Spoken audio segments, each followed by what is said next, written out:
Hey, I'm no Anthony Robbins. I'm no motivational speaker, but I'm here to tell you right now that you can power through whatever it is. Feeling bummed out about something, you're just down about something, or you find yourself in a rut, you can power through that. I've been there. I know a little something about it. I like to call it Brett Mason's secret to life. This is the Brett Mason Show. Hey, hey, hey. My name is Brett. This is my show. This is my show. And here we go. Welcome into another podcast. My name is Brett Mason, and I'm glad that you decided to join me today. Thanks for listening to The Brett Mason Show, whether you found us on Facebook at facebook.com/BrettMason69 or iTunes, Stitcher, TuneIn, iHeartRadio using the search term Brett Mason Show, or on YouTube. I'm glad you're here today. And hello, special hello. Over the weekend we had several downloads of our custom Android app and our custom iOS app. Both of them are free. You can find them by searching your app store for the Brett, B-R-E-T-T, Mason, M-A-S-O-N, show. And we've made it really easy to connect to us in a lot of different ways. If you just prefer clicking stuff instead of searching for stuff, just go to brett-mason.com/connect. brett-mason.com/connect. And all the many ways that you can get the show. You know, you can have it automatically come to you every day via podcast if you subscribe.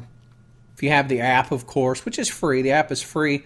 The cool thing about the app, not only will the show just automatically pop up when we're done and you can go listen to it, when we do live shows, and I am planning to do some live shows, it's actually interactive.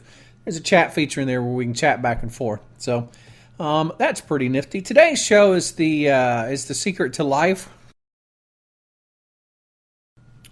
I want to warn you right now that I'm just going to get real, and I'm just going to open up and talk. And the beginning of this may sound depressing, but I want to tell you, it's not intended to be that way, and you shouldn't take it that way. We just have life experiences. Sometimes they're up, sometimes they're down, but the thing that I have learned more than anything else is when you learn in life, when you achieve and excel in life, it usually comes as a result of being down, as a result of being almost out, as a result of being your saddest, your most depressed, your most hurt, your most weary. And it is from that you learn and move forward.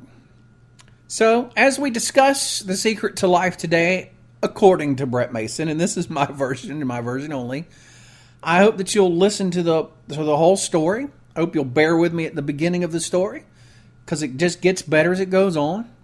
And I think all that's required to get to the end. I don't think I can do one without doing the other. And if you have been down, or you know someone who's down, or you ever felt like things just weren't firing on all 8 cylinders, my friend, today's podcast is for you. This weekend is not a good weekend for me. 5 years ago, I just left the radio station. When I was doing the morning show, it was the Mason and Misty show at that time. And, you know, during that time, I was also the program director, which means I did I can't say everything, but I did a lot of stuff. So I'd usually get out of there around 12 or 1 or something like that. Get there at 5 in the morning, leave at 12 or 1. And so it was just after lunch, you know, and I just got home. I literally had just got home. I remember I took my shoes off and sat in my recliner, and I'd probably been in my recliner for about, I don't know, a few minutes, 5 minutes maybe, when the phone rang, and it was my mom. And my mom says, we're at the hospital, and something's happened to your dad, and it's not good. And my mom sounded like I had only ever heard her sound one time before, and that's when she thought that I was missing and presumed dead in Biloxi. And she was desperately trying to find me, and we just missed each other for 3 or 4 days. And she was calling and leaving voicemails on my answering machine at that time. And when I got back from Biloxi, and I played the answering machine, and I heard that sound in my mom's. It was just gut-wrenching. God, it was so hard to listen to. Because she just was literally in pain. You could feel the pain in her voice. And so I heard that, and so I knew that my dad was gone. She didn't say that, but I knew that probably was the case. And boy, I remember that day so clearly. If you ever need to get somewhere, the traffic will be a million times worse than it's ever been. And everybody in front of me was driving incredibly slow. People wouldn't move over. And I didn't know what I was going to. I didn't know if I was going to get to spend, if I could get there quick enough, if I could spend a minute or two with my dad, or I didn't know if it was too late. But I just wanted to be there. Even excluding those reasons, just because my mom was in such pain. And on the way over there, I called my fiance at the time, and she was at work, and she met us over there. And so there's no good time for your parent to die.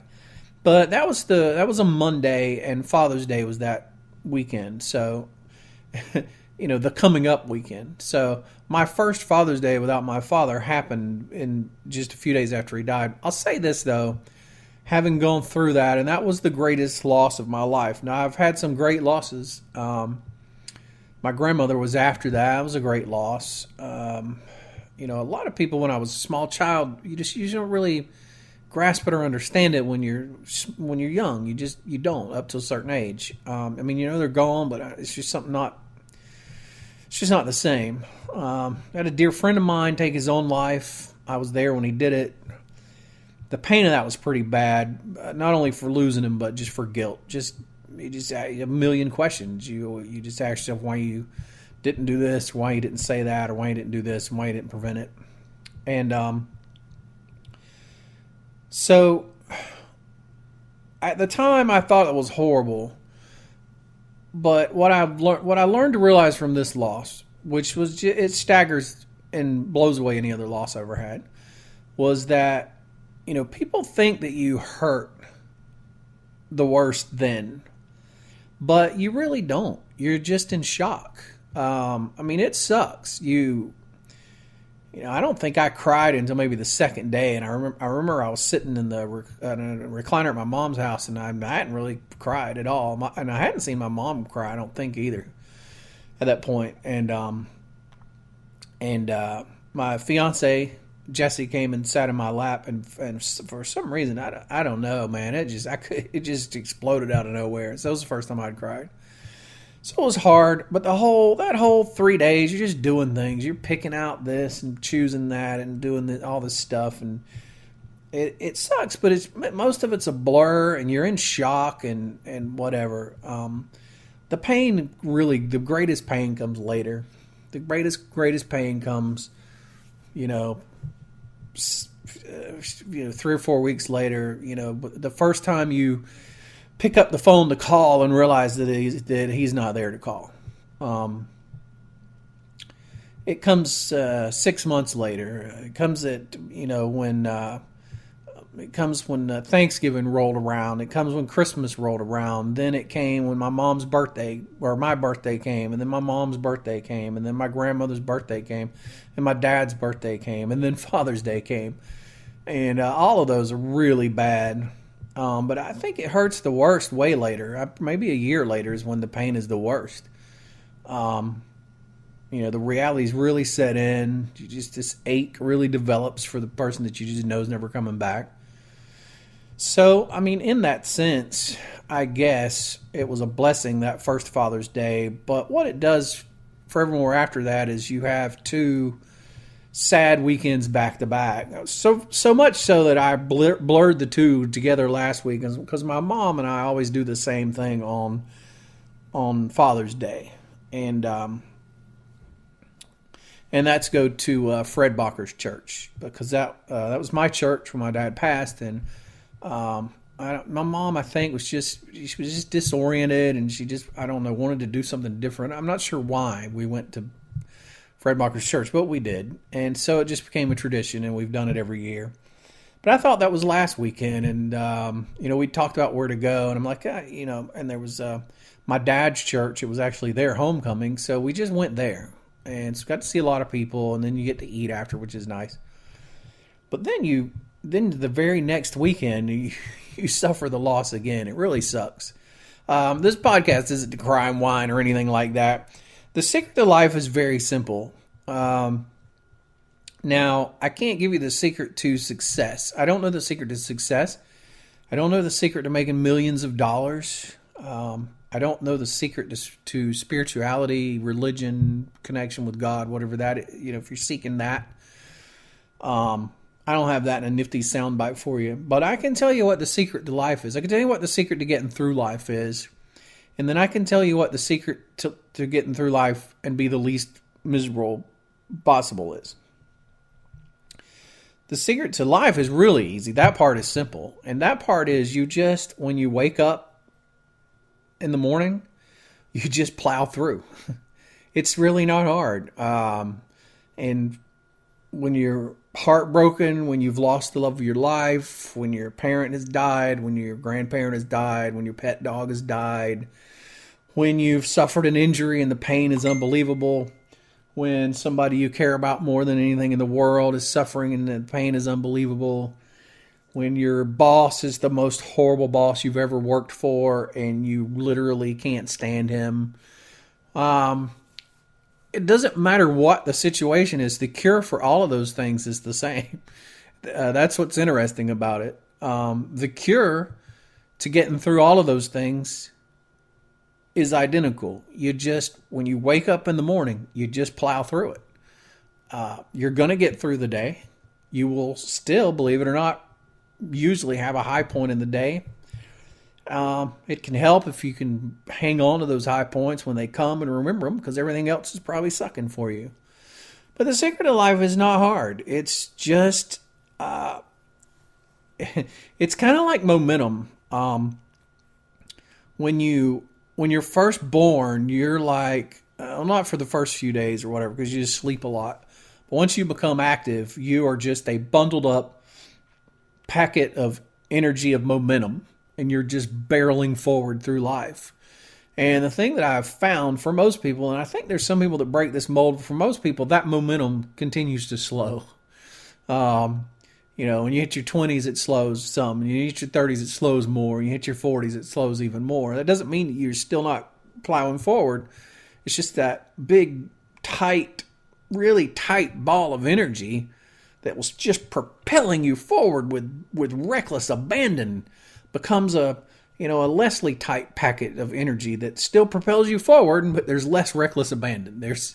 There's more thought, there's more, and then creeps in more doubt. Then at some point, pain starts to creep in, and so all these things get piled on you. It's kind of like if you started out running and you had a harness around you and you were pulling a sled behind you.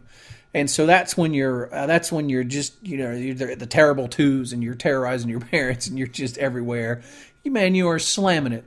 And then you have your first whatever it is. I don't know, first love, your puppy love breaks your heart, which feels like the worst thing ever at that time. You realize later in life it really wasn't that bad. But that gets tossed onto the sled. And it's a little thing, man, and you just keep plowing through. And the further you go, just more things get piled on that sled. And so you'll reach a point where you're just pushing forward. And you still have the momentum and you're pushing forward, but sometimes you're just not sure what you're supposed to do. You just don't feel like you know right now what it is you're supposed to do. And the answer to that question is you just keep pushing forward. You just keep pushing forward. And so there's some people listening to the podcast now who are thinking, well, everybody knows that. You haven't revealed anything. But if you are one of those people, I would tell you that you'd be surprised how many people don't know or fundamentally have that deep down in their spirit. And it can feel overwhelming at times. And I've experienced that. And I've been through that where I woke up and I'm like, I don't know what I'm supposed to do today. I don't know anything. I've had many days where I just didn't know anything. My entire world had been turned upside down, and that's just life. Life is like that, and if you think life is not going to be like that, If you're a younger person listening to this show and you think life isn't going to be like that, boy, are you in for a surprise. Life runs in ebbs and it flows, and you will have the greatest years of your life followed by some of the hardest years of your life, and then you'll have the greatest and then some of the hardest, and it's just going to go in cycles. Sometimes the hard times are much longer than the good, and then you may hit a stretch where the good times is longer than the hard, but it's just always going to ebb and flow. And the thing that you do in the good times, the thing that you do when you have the love of your life by your side, you have the job that brings you the most amount of happiness that you've ever had. You literally wake up excited to go to work every day. You have all the people you love around you. Your best friend hasn't abandoned you. Your parents and grandparents haven't passed on, and you're in a capsule of perfectness. When you wake up on those mornings, you wake up going because it's just working. And if you can encapsulate that feeling, if you can think back to, if you're struggling right now, and you can think back to the time when you had it all. And I can do this. I can picture it so clear. I know what it felt like to wake up on those days. I know it was the greatest feeling in the world.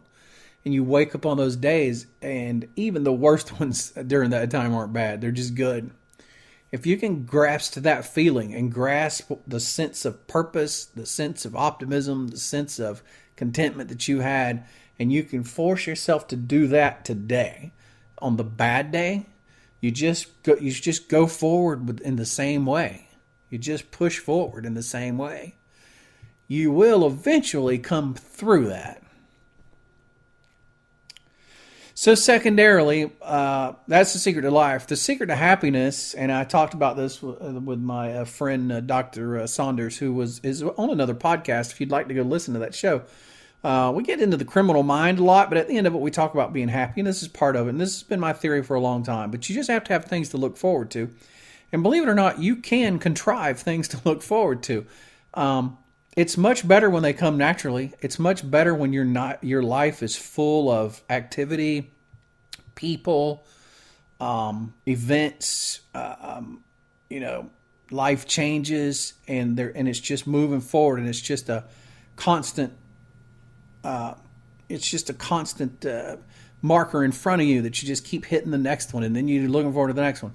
But you will hit times in life where there is no marker up there, where all your markers are behind you. And I've been there. I've been there where I didn't have the best, the most fun, the most rewarding job I ever had. I didn't have the love of my life. I didn't have my dad. I didn't have my grandmother. My best friend in the entire world suddenly disappeared and abandoned me. Not just a friend. I mean, she's like a sister. And it seemed as if I'm sitting alone on an island. With my mom, who's a big thing, but you don't burden your mom, So you don't. There's literally nothing for you to look forward to. All the birthdays that you looked forward to are gone. All the holidays that you looked forward to, they suck now. The one bright spot is that you have your mom, and you try to make that big enough to where it felt like it used to. And it's not that you don't love your mom immensely, and that she's even bigger now. She's even more now than she was. She's the most important thing in your entire world now.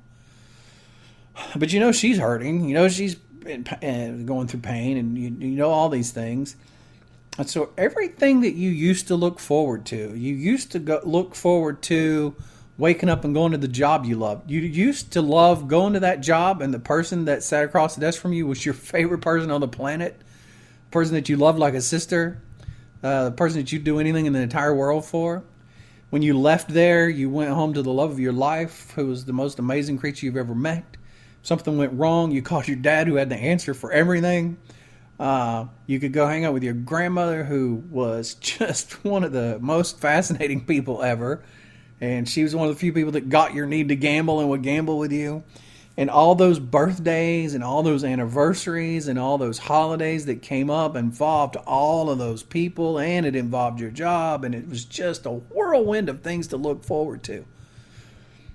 And when all those things go away and they're not there anymore, there's no marker ahead of you to look forward to.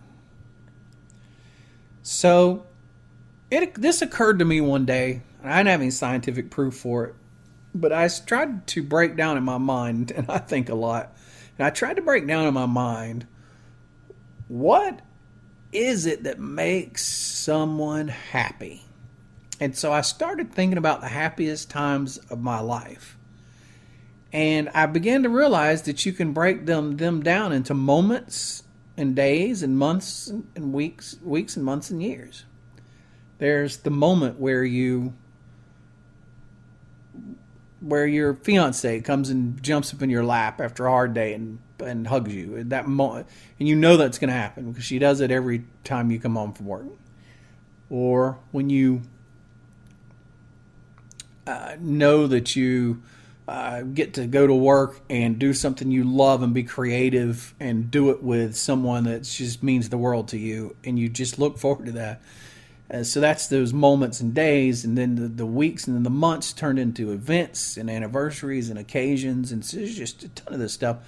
And so it dawned on me, all those are the moments of happiness. Those are the things y'all take that your pictures are taken of. Everything that you take a picture of is those things.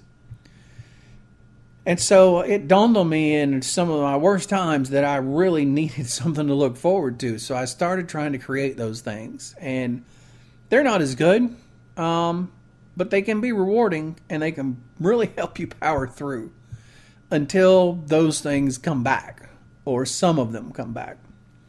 And I'm going to be honest with you, I haven't had any of that come back. I'm still, the friend is still gone, the fiance is still gone, the dad is gone, the grandmother's gone, and all this stuff is gone. So none of that's really changed, but my attitude about the day has changed, and so I find things to look forward to, and some of them better than others. But I would say that I'm reasonably content with where I am at, and I can tell you this, I have been happy in the past and not been content, and so achieving a level of contentment is surely an accomplishment. And so, I guess the last phase of any of this would be something that honestly I haven't achieved yet. Extreme optimism about the future. I don't have a lot of that. But I have the other two things, and I think they're way more important. And that's waking up every day and plowing through and doing it just like you did when you were happy. And looking forward to things, no matter how small and insignificant they are, because if it's something that you appreciate, something you enjoy, something you know you're going to embrace, it doesn't matter how small it is. It is a highlight on your highlight reel of that day or of that hour, and that pretty much sums it up. So I know the podcast started out depressing. It may have sounded depressing the whole time. I'm not sure. I certainly didn't mean it to sound that way. I hope that it would be positive and inspiring, and I hope that maybe one person sees the title and goes, "Man, I wonder if Brett Mason really has any answers that this would be worth my time." And I hope they got to this point and they're like, I'm going to try that. That makes some sense to me. I'm going to try that. I'm going to power through, and it's going to be okay. If you would like to win the Galaxy Tab to be given away, the Samsung Galaxy Tab. I have simplified the rules. Now, look, if you followed the rules in the previous podcasts, and if this is your first podcast, you can go back and listen to those and follow those same rules, and you'll get the same credit that everybody else did. So it's not like we've ruined anything. I've just changed it. And part of the official rules is I can change the rules. But I did this to make it more accessible and make it easier. So to have a central place to tabulate everything up, there is a post on my Facebook page. I'm trying to keep it pinned to the top. But if you go to facebook.com/BrettMason69, BrettMason 69, it should be pinned as the top post, but it's a picture of the Samsung Galaxy Tab. You want to get a point, you like it. You want to get 2 points, you share it. You want to get 3 points, you comment on it. And so you can get 3 points from just that post.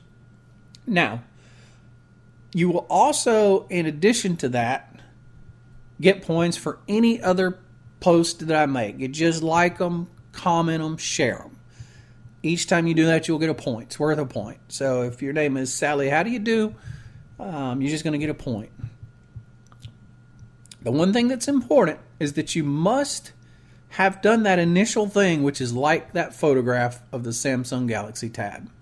If you have not done that, because that's the name list I'm going to start with, when it comes time to draw, I'm going to compile that list of everybody that liked that, and that's going to be my list.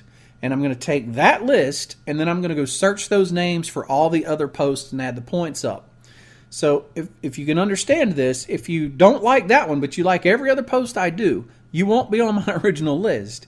So step one is you got to like that post, which I think is easy. Just go like it. That's all you got to do. It gets you on the list for the drawing. And from then on out, just like everything I post. That seems pretty easy. Just like it. You want 2 points? Like it and share it. You want 3? Like it, share it, and comment on it. And this couldn't be easier. The person with the highest number of points at the end of the contest will win.